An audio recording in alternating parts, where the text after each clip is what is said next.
Hello बच्चों, the question says a man fires a gun towards a hill and hears it echo after 5 seconds. He then moves 340 meters towards the hill and fires his gun again. This time he hears the echo after 3 seconds. Calculate the speed of the sound. Question में कहा गया है कि एक man fire करता है एक gun towards a hill and hear करता है उसकी echo after 5 second. He then moved 340 meters towards the hill and fired his gun again. So this time he heard the echo after 3 seconds. तो calculate करना है speed of sound. सो इस question के लिए हमारा की कॉन्सेप्ट यूज हो रहा है, that is speed of sound. Speed of sound. Okay. तो फर्स्ट ऑफ ऑल हम अज्यूम करते हैं the distance will be the x. Okay. So let x be the distance. Initially distance थी x. ओके. तो क्या हो रहा है, फायर कर रहा है एक gun towards a hill and hear it echo after 5 second. ठीक है. तो फायर कर रहा है एंड इको को आफ्टर 5 सेकंड सुनाई दे रहा है. ठीक है. तो टोटल डिस्टेंस टू ट्रेवल कितनी हो जाएगी? Total distance to travel, echo वापिस आ रही है तो दैट मीन्स 2 टाइम्स हो जाएगी, तो that is 2x. Okay. And time दे रखा है 5 सेकंड. Time is 5 second. तो कैलकुलेट करेंगे स्पीड.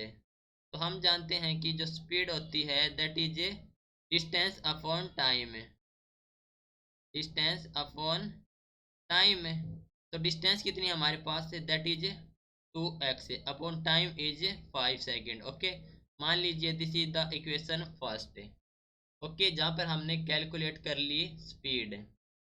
नाउ उसके बाद क्या करता है, he then move 340 meter towards the hill. Okay.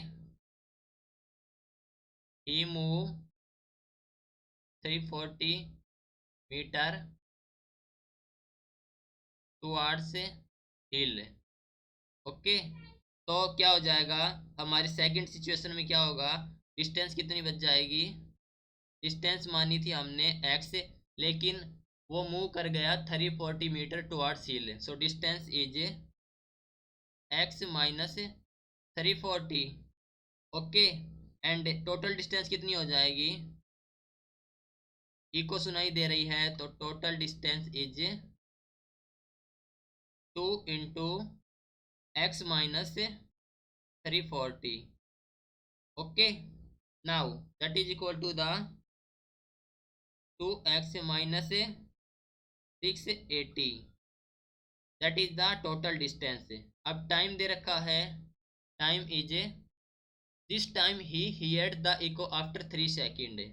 Time is 3 second. तो हमारी स्पीड कितनी हो जाएगी, speed is equal to the distance upon time. That means 2x minus 680 upon 3. This is the equation second. Now compare करेंगे equation 1 को and equation 2 को.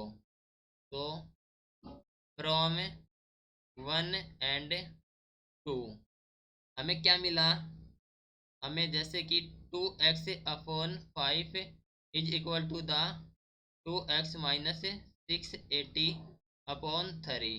Okay.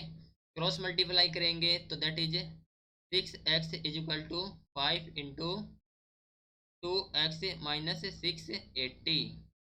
Okay. तो that is 6x is equal to the 10x minus 5 into 680 which is given as 10x है. 6x को इस side लेकर आएंगे तो क्या बचेगा 4x. तो 4x is equal to the, ये कितना बच जाएगा हमारे पास से, दैट इज 5 इंटू 680. 5 इंटू 680. ना वैल्यू ऑफ x कैलकुलेट करेंगे तो हमें मिलेगी value of x is 850. 850. Okay. तो ये हो गया हमारे पास 850 value of x in meter. ठीक है, हमें कैलकुलेट करना है स्पीड ऑफ द साउंड। तो फ्रॉम इक्वेशन 1, फ्रॉम फर्स्ट से, दैट इज 2x/5।